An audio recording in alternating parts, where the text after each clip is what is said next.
Queridos hermanos, les doy la bienvenida a nuestra clase número 12 de este bello curso que hemos titulado Los Hechos de los Apóstoles, en el cual estudiaremos ese libro directamente en la Sagrada Escritura. En el nombre del Padre, y del Hijo, y del Espíritu Santo. Amén. Padre nuestro que estás en el cielo, santificado sea tu nombre. Venga a nosotros tu reino. Hágase tu voluntad en la tierra como en el cielo. Danos hoy nuestro pan de cada día. Perdona nuestras ofensas, como también nosotros perdonamos a los que nos ofenden. No nos dejes caer en la tentación y líbranos del mal. Oh Espíritu Santo, don de Dios y fuerza de lo alto, fuente de agua brotante de vida eterna, desciende y mora en nuestros corazones. Haznos verdaderos adoradores del Padre, condúcenos a la plenitud de la verdad y transfórmanos en testigos de Jesús para llevar su nombre hasta los confines de la tierra. Amén. Pues en esta ocasión vamos a continuar con el relato que habíamos visto en la clase anterior, que fue la curación de un tullido que hicieron Pedro y Juan en una visita al templo de Jerusalén. Estamos todavía en los primeros capítulos del libro de los Hechos. Estamos viendo cómo en el nacimiento de la iglesia los apóstoles van a ser muy fieles a las palabras que Jesús les dijo, porque Jesús les dijo: vayan y enseñen a todas las gentes lo que yo les he enseñado, pero también les dijo: expulsen a los demonios, sanen a los enfermos, porque el día de la resurrección les había dicho: como el Padre me envió, yo los envío a ustedes. Y los apóstoles quedaron como muy claros en aquella misión y van a hacer exactamente lo mismo que Jesús hacía, y van a ir acompañando su predicación con todas estas obras de poder que Dios va a realizar a través de ellos. Una vez que han curado al tullido y que dieron un discurso al pueblo, que ya estudiamos en el capítulo 3, del versículo 11 al versículo 26, tenemos un nuevo tema que va a ser consecuencia de esa curación que hicieron del tullido, y va a hacer que Pedro y Juan van a ser llevados ante el Sanedrín. Hoy vamos a contemplar el capítulo 4, desde el versículo 1, y vamos a terminar por ahí del capítulo 5, más o menos en el versículo 42, del 4.1 al 5.42. Entonces, leemos capítulo 4, versículo 1. Todo esto, recuerden, es a consecuencia de haber sanado al tullido. Estaban hablando al pueblo cuando se les presentaron los sacerdotes, el jefe de la guardia del templo y los saduceos, indignados porque enseñaban al pueblo y porque anunciaban en la persona de Jesús la resurrección de los muertos. Qué difícil es para todos el tema de la resurrección. Sin embargo, para los apóstoles era lo principal. ¿Y cómo deberíamos nosotros de volver a este tema? Nuestra vida no está destinada a acabar. Nuestra vida está destinada a la resurrección. Indignados porque enseñaban al pueblo y anunciaban la resurrección de los muertos, les echaron mano y los pusieron bajo custodia hasta el día siguiente, pues caía ya la tarde. Sin embargo, muchos de los que habían oído el discurso creyeron. Les recuerdo la importancia de contemplar cómo los verbos están acomodados en el orden pedagógico que Dios diseñó. Hay que oír primero la palabra de la predicación, y a la audición de la palabra predicada surge la fe. Ellos habían oído el discurso y creyeron. Y el número, contando solo los hombres que habían creído, eran unos 5,000. Vamos a ir viendo cómo el evangelista Lucas, que es el autor del libro de los Hechos, nos va a ir llevando poco a poquito a contemplar el crecimiento de la iglesia. Como de una pequeñita comunidad nacida en Jerusalén, el evangelio va a empezar poco a poquito a expandirse y un día va a llegar hasta Roma, que son los confines de la tierra. Por lo tanto, ya tenemos unos 5,000 creyentes adicionales. Obviamente estamos hablando de cifras simbólicas. Pero en el versículo 5 dice que al día siguiente se reunieron en Jerusalén sus jefes, los ancianos y los escribas, el sumo sacerdote Anás, Caifás, Jonatán, Alejandro y cuantos pertenecían a la familia de sumos sacerdotes. Los colocaron en medio y les preguntaron a Pedro y a Juan: ¿con qué poder o en nombre de quién habéis hecho esto vosotros? Entonces Pedro, y esto es muy importante porque para poder dar este testimonio, Pedro necesita la fuerza, la luz, la claridad que le va a dar el Espíritu Santo. Y dice el versículo 8: Pedro, lleno del Espíritu Santo, les dijo, y va a dar un testimonio. Y Jesús les había dicho, vamos a recordar esa palabra de Jesús, en el capítulo 13 de San Marcos, en el versículo 11.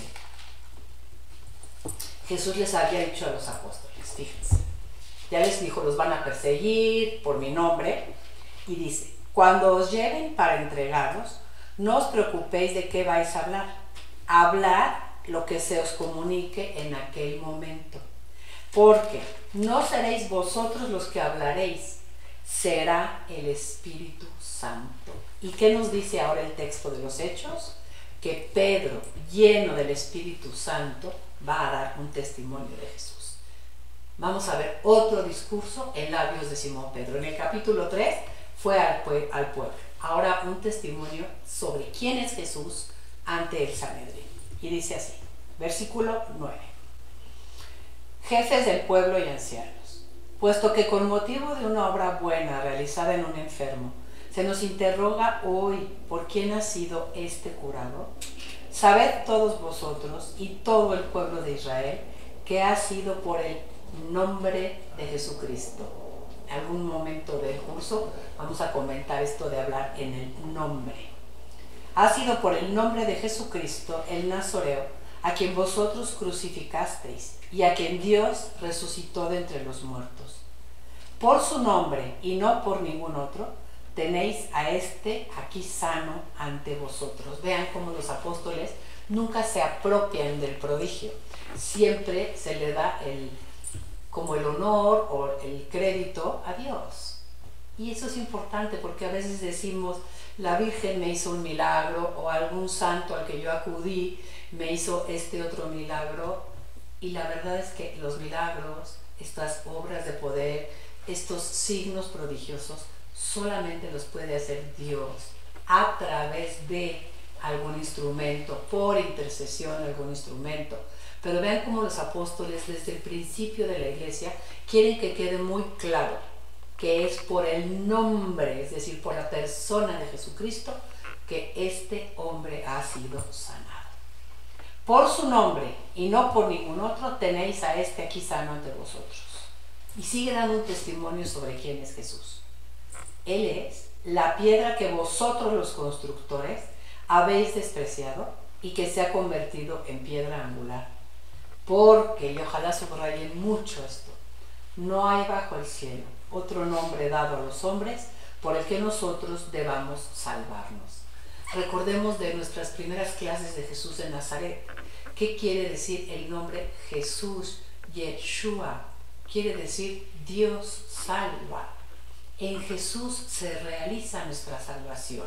Por eso ese es su nombre. Y dice Pedro, no hay bajo el cielo otro nombre bajo el cual nosotros podamos salvarnos. Consecuencia, versículo 3. Todos quedaron sorprendidos al ver la valentía de Pedro y Juan, sabiendo además que eran hombres sin instrucción ni cultura. Por una parte, reconocían que Pedro y Juan habían estado con Jesús, y al mismo tiempo veían de pie junto a ellos al hombre que había sido curado, así que no podían replicar. Pero ya nosotros sabemos el secreto, ya nos los dijo San Lucas, y ya Jesús se los había anticipado a los apóstoles. ¿De dónde viene la valentía para poder dar un testimonio sobre quién es Jesús? Del Espíritu Santo. Por eso su valentía. Versículo 15. Les mandaron salir fuera del Sanedrín y se pusieron a deliberar. Y decían, ¿qué haremos con estos hombres? Todos los habitantes de Jerusalén han podido ver el signo tan manifiesto que han realizado. No podemos negar esto. Vean cómo los signos obrados por Dios y la enseñanza de los apóstoles sobre quién es Jesús empiezan a inquietar a las autoridades religiosas. ¿A cuáles? A las del judaísmo. Pero vamos a amenazarles para que no hablen ya más a nadie en nombre de ese, al fin de que el asunto no se divulgue más entre la gente. Los llamaron y les mandaron que de ninguna manera hablasen o enseñasen en el nombre de Jesús. Mas Pedro y Juan les respondieron: pensad si Dios considera justo que os obedezcamos a vosotros antes que a Él. Nosotros, por favor, subrayen, no podemos dejar de hablar de lo que hemos visto y oído. Encontramos nuestros verbos del testimonio otra vez ahí. Solamente se puede dar testimonio de aquello de lo que se ha tenido experiencia. Y en la Biblia hemos comentado en varias ocasiones que tener experiencia de Jesús se escribe a través de dos verbos: ver y oír. Son los verbos del testimonio, son los verbos de la experiencia. Es la invitación que el Santo Padre nos hace y la Iglesia constantemente nos hace. Ven a tener una experiencia de Jesús. No vengas a tomar clases. Ven a conocer quién es Jesús. Ven a tener una experiencia. Escucha, velo a Él, contempla a ese crucificado. Cree, escucha, ve, para que puedas tú pasar adelante un testimonio con la valentía que los apóstoles tienen. No podemos dejar de hablar de lo que hemos visto y oído. Ellos volvieron a amenazarles, pero tuvieron que soltarlos porque no hallaban manera de castigarlos. Además, toda la gente, y esto es tan bonito, alababa a Dios por lo que había ocurrido. Y de verdad, con mucha alegría puedo decir que muchos de ustedes que han estudiado los otros cursos nos envían sus mensajes llenos de gratitud a Dios. Antes que agradecer al Padre Juan, antes que agradecer al Instituto de Pastoral Bíblica o a mí, hay que dar la gloria a Dios. Y como que la manera en la que Dios nos comprueba que vamos por buen camino es porque todos ustedes han dado gracias en primer lugar a Dios. Primero que nada, hay que alabar a Dios por lo que ha ocurrido, por lo que va haciendo entre nosotros. Pues la persona en la que se había realizado el signo de curación tenía más de 40 años tullido. No sé si se acuerdan del paralítico de la piscina de Bethesda, que también llevaba 38 años paralítico. Cómo este signo se parece a uno de los signos más bellos obrados por Jesús. Entonces vean cómo San Lucas nos va poniendo en labios de sus personajes. En este caso ha sido en labios de Simón Pedro. Llevamos ya 3 discursos. Uno el día de Pentecostés, un discurso al pueblo a raíz de la curación del tullido, ahora un discurso ante el Sanedrín. Y el contenido de su discurso es siempre el mismo, porque Pedro tiene una sola palabra que decir, y esa palabra es Jesús. Y nos ha dado varias, no quiero decir características, pero sí como formas de ser de Jesús, títulos importantes de Jesús. Él es el Mesías, Él es el siervo de Dios, Él es el Cristo, Él es el Señor, Él es el Salvador del mundo, Él es el jefe que conduce a la vida, Él es el justo, Él es el santo. Vean la cantidad de títulos sobre quién es Jesús, en los que podemos ir profundizando en nuestra vida poco a poquito, para ir un poquito como agrandando nuestro concepto y enriquecer nuestro concepto y nuestra idea y nuestra vivencia de quién es Jesús. Entonces, vamos al capítulo 4, versículo 23. Los apóstoles van a regresar a la comunidad, y aquí tenemos que hacer hincapié en la importancia de la comunidad. Esta comunidad ha estado orando por los apóstoles. Esta comunidad es solidaria de sus hermanos. De esta comunidad brota la fuerza que sostiene a los evangelizadores en su misión.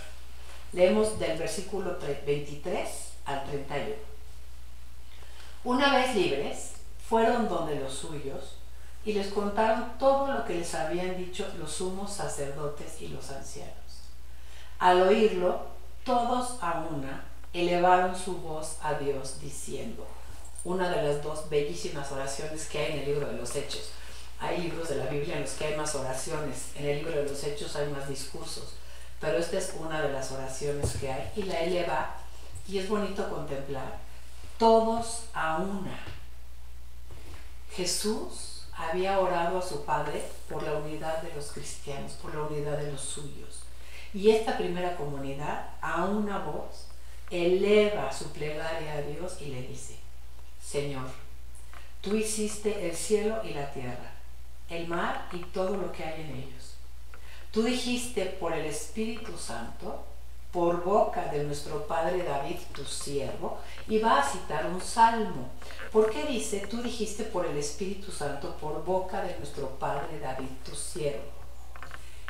San Lucas nos está enseñando que el Espíritu Santo, aunque no hubiera sido revelado todavía como persona divina en el Antiguo Testamento, el Espíritu Santo habla por boca de los profetas. Habló por boca de David, porque a David se le atribuyen la mayoría de los salmos. Entonces lo que el Espíritu Santo ha hecho en el Nuevo Testamento ya lo había hecho en el Antiguo. Es el mismo Espíritu Santo que inspiró a los autores del Antiguo Testamento, el que inspiró a Pedro a hablar, el que inspiró a San Lucas a escribir este bello libro que estamos estudiando. Entonces, quiere Lucas tomar un salmo que se le atribuye a David, en el cual como que el libro de los Salmos dice, David, inspirado por el Espíritu Santo, un día dijo en el Salmo 2, ¿por qué se agitan las naciones y los pueblos maquinan vanos proyectos? Se han congregado los reyes de la tierra y los jefes se han aliado contra el Señor y contra su ungido, contra su Mesías. Este es un bello salmo que ya hemos comentado en algunas ocasiones sobre el Mesías y su entronización regia. Porque verdaderamente encuentro, dice San Lucas, el cumplimiento de aquella palabra del Salmo, también cumplida en los acontecimientos que estamos viviendo. Llevaron a Jesús a la muerte y nos siguen persiguiendo a nosotros. ¿Quiénes? Los poderosos de la tierra.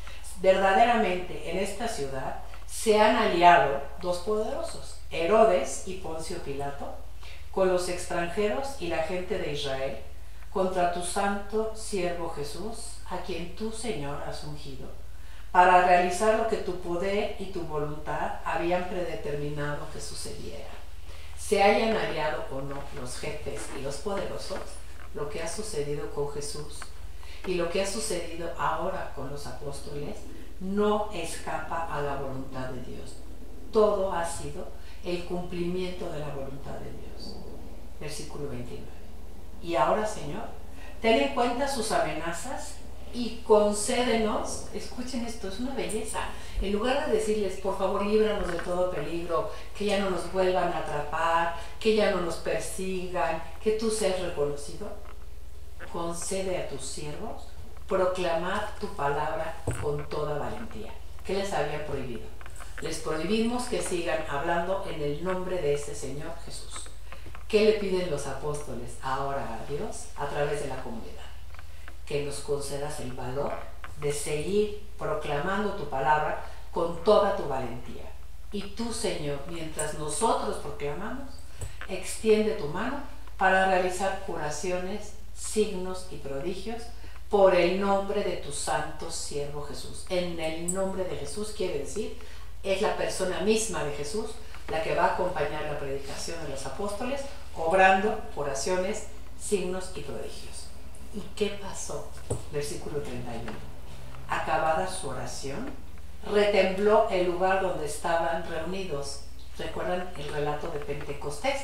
En el capítulo 2, cuando dice que hubo como un viento huracanado que llenó toda la casa en la que estaban los apóstoles, pero que se oyó tanto que la gente se congregó para ver lo que había pasado. Entonces podemos pensar que este versículo 31 es como un pequeño Pentecostés que llena del Espíritu Santo a toda esta comunidad que se ha unido a una sola voz para pedirle a Dios el valor de seguir predicando. Todos quedaron llenos de Espíritu Santo y proclamaban la palabra de Dios con valentía. ¿De qué trata el libro de los Hechos? De invitarnos a dar una proclamación de quién es Jesús con toda valentía, pidiéndole al Espíritu Santo que sea Él quien nos ayude. A partir del versículo 32, no vamos a leer el texto porque ya lo estudiamos cuando vimos la primera comunidad cristiana y sus cualidades. Vamos a pasar del capítulo 3, versículo 31, hasta el capítulo 5, perdón, del 4, 31 al 5, 17. Vamos a saltarnos todo lo de la comunidad cristiana y vamos a ver la consecuencia de lo que va a suceder ahora. Versículo 17. Entonces intervinieron el sumo sacerdote y todos los suyos, los de la secta de los saduceos, que llenos de envidia echaron mano a los apóstoles y los metieron en la prisión pública. Pero el ángel del Señor por la noche abrió las puertas de la cárcel, los sacó y les dijo: vayan, preséntense en el templo y comuniquen al pueblo todo lo referente ante esta vida. Esto se llama la milagrosa liberación de los apóstoles, pero el autor de los Hechos, Lucas, sabe muy bien a quién atribuirle esa liberación y nos dice que es el ángel del Señor. ¿Y quién es el ángel del Señor? Lo hemos comentado alguna vez. Si abren su Evangelio de San Mateo, en el capítulo 1, en el versículo 20, el que habla con San José para decirle que el niñito concebido en el seno de María es obra del Espíritu Santo, dice: así lo tenía planeado José cuando el ángel del Señor se le apareció en sueños y le dijo: no temas, toma a María tu mujer. Y la nota de la Biblia de Jerusalén dice que el ángel del Señor en los textos antiguos representaba primitivamente al mismo Yahvé, como una manera respetuosa del Antiguo Testamento de personificar a Yahvé, pero sin ponerlo directamente delante de nadie, porque Yahvé es tan trascendente para ellos que no lo puedo tener como tan accesible. Entonces ponían al ángel de Yahvé en lugar de hablar de Dios mismo. Si leemos, por ejemplo, la nota del capítulo 5, versículo 19, dice, en Hechos de los Apóstoles: mejor que un ángel del Señor, la expresión es el ángel de Yahvé. La expresión designaba en el Antiguo Testamento al enviado de Dios, pero más bien era una personificación de una intervención particular de Dios en favor de su pueblo. Ese es el ángel del Señor. Sea como sea, ¿quién intervino para liberar a los apóstoles? Dios. El ángel del Señor les abrió las puertas, los sacó y les dijo: id, presentaos en el templo, y comunicaba al pueblo todo lo referente a esta vida. ¿Quién es la vida? Jesús. Ellos obedecieron y al amanecer entraron en el templo y se pusieron a enseñar. Hemos hecho también este hincapié en varios de los cursos, desde Jesús de Nazaret. ¿Cuál es el verbo de la predicación? La enseñanza. Jesús enseñaba, Jesús enseñaba, Jesús enseñaba, y hacía curaciones. Aquí los apóstoles una y otra vez vayan y enseñen, vayan y enseñen. Y les recuerdo aquella frase tan bonita del profeta Oseas: mi pueblo muere por falta de conocimiento, dice el Señor. Necesita evangelizadores valientes que proclamen su palabra. Ellos obedecieron, se fueron al templo y se pusieron a enseñar. ¿Y cómo le va a caer esto a los sumos sacerdotes? Llegó el sumo sacerdote con los suyos, convocaron al Sanedrín, es decir, a todo el senado de los israelitas, y enviaron a buscarlos a la prisión. Al llegar los alguaciles y no encontrarlos en la cárcel, porque ellos no sabían que el ángel del Señor había venido, volvieron a darles cuenta de lo sucedido y les dijeron: hemos hallado la prisión cerrada con todo cuidado y a los guardias firmes ante las puertas, pero cuando abrimos no encontramos a nadie dentro. Cuando oyeron esto, tanto el jefe de la guardia del templo como los sumos sacerdotes se preguntaban perplejos qué podía significar aquello. Se presentó entonces uno que les dijo: mirad, los hombres que encerrasteis en la cárcel están presentes en el templo y siguen enseñando al pueblo. Entonces el jefe de la guardia marchó con los alguaciles y los trajo, pero sin violencia, porque tenían miedo de que la gente los apedrease. Los trajeron pues y los presentaron ante el Sanedrín. El sumo sacerdote les interrogó. Les dijo: os prohibimos severamente enseñar en ese nombre.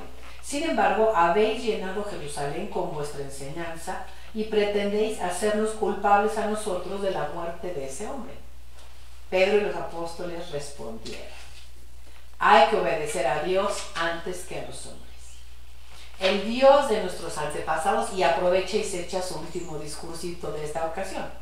El Dios de nuestros antepasados resucitó a Jesús, a quien vosotros matasteis colgándolo de un madero. Y Dios lo ha exaltado con su diestra como jefe y salvador para conceder a Israel la conversión y el perdón de los pecados. Nosotros hemos sido testigos de estos hechos y también el Espíritu Santo que Él ha dado a los que le obedecen. Ellos, al oír esto, se consumían de rabia y trataban de matarlos.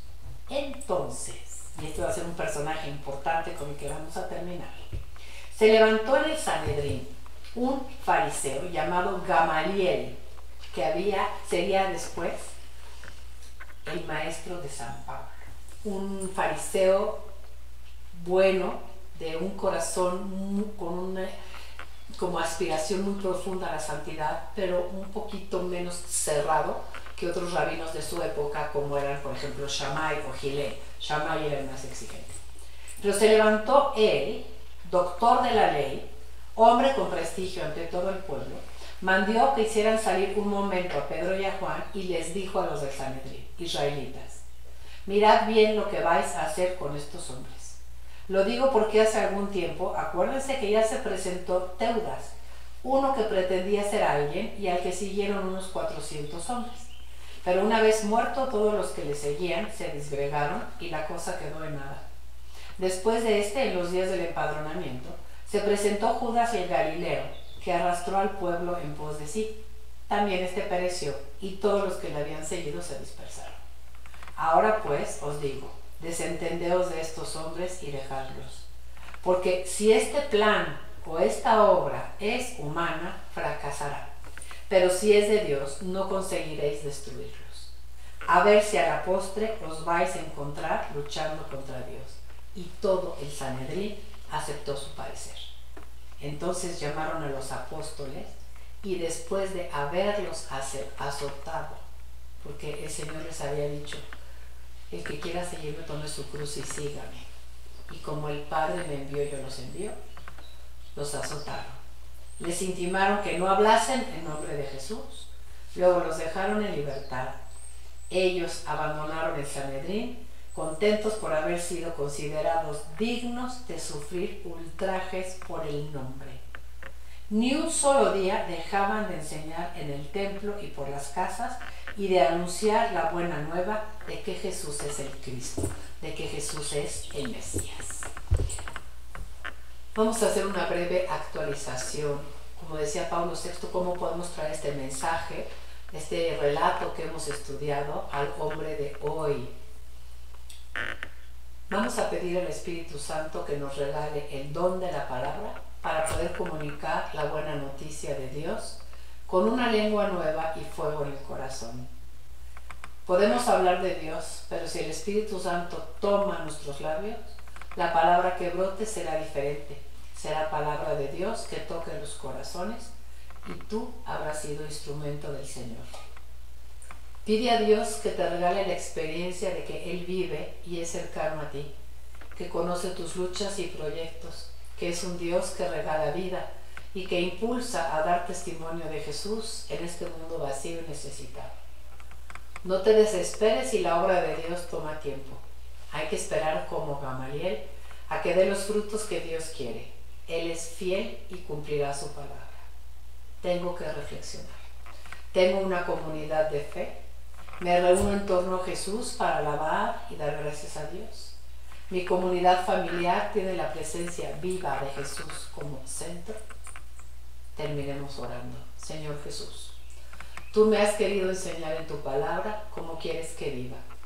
Concédeme ser entre mis hermanos signo de unión fraterna, de alegría, de alabanza a Dios, de concordia y de caridad, y ayúdame a ser testigo viviente de tu palabra. Te alabo y te bendigo, porque has querido permanecer en medio de nosotros en la Eucaristía y nos reúnes en comunidad de fe y de amor en torno a ti. Enséñame con la luz de tu espíritu a alabarte y a bendecirte. No permitas que el ejercicio de los carismas que me has dado me llenen de soberbia, sino que sean para gloria tuya y para mis hermanos, prueba de la salvación que has obrado en favor de toda la humanidad. Amén. Alabado seas.